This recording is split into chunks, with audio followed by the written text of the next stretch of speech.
आज Doubtnut app download करें। Doubtnut पर अपने सभी गणित, रसायन विज्ञान, भौतिक विज्ञान और जीव विज्ञान के डाउट्स का करो सफाया। बस प्रश्न की फोटो खींचो, एक ही प्रश्न को क्रॉप करो और तुरंत वीडियो सोल्यूशन पाओ। अभी डाउनलोड करें। हेलो दोस्तों, आपका प्रश्न है रासायनिक संयोजन के नियमों के लिए नीचे कथन दिए गए हैं, उस कथन को चिन्हित करें जो सही नहीं है। पहले विकल्प में दे रखा है पदार्थ को ना तो उत्पन्न किया जा सकता है ना ही नष्ट, द्रव्यमान संरक्षण का नियम। दूसरे विकल्प में दे रखा है यौगिक में भारात्मक दृष्टि से तत्वों का अनुपात हमेशा ही समान होता है, और ये स्थिर अनुपात नियम। तीसरे विकल्प में दे रखा है जब गैसें आपस में संयोजित होती हैं तो वे ऐसा भार की दृष्टि से सरल अनुपात में करती हैं, गे-लूसैक का नियम। तीसरे विकल्प में दे रखा है समान ताप व दाब पर गैसों के समान आयतनों में अणुओं की संख्या समान होती है, आवोगाद्रो नियम। तो दोस्तों हमें गलत कथन को चिन्हित करना है, मतलब ऐसा कथन जो सत्य ना हो। ठीक है, तो चलिए इस प्रश्न को हल करते हैं। तो दोस्तों यहाँ पे जो चौथे विकल्प में दे रखा है, यहाँ इसे सही कर लेते हैं।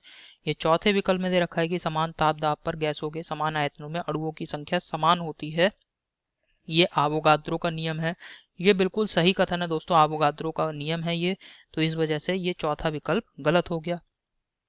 ठीक है, इसी प्रकार सबसे पहले विकल्प में कह रहा है कि पदार्थ को ना तो उत्पन्न किया जा सकता है ना ही नष्ट, तो ये दोस्तों द्रव्यमान संरक्षण का नियम होता है। तो यानी कथन, पहला वाला कथन ये भी सही है, तो पहला विकल्प ये गलत हो गया।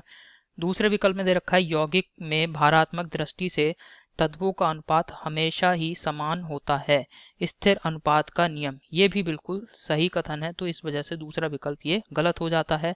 तीसरे विकल्प को देखते हैं दोस्तों। तीसरे विकल्प में जो हमें दे रखा है, तो दोस्तों जब भी गैसें आपस में संयोजित होती हैं तो ऐसा कब होता है दोस्तों, समान ताप दाब पर आयतन की दृष्टि से सरल अनुपात में ऐसा करती हैं। जबकि तीसरे विकल्प में हमें क्या दे रखा है कि जब गैसें आपस में संयोजित होती हैं तो वे ऐसा भार की दृष्टि से सरल अनुपात में करती हैं।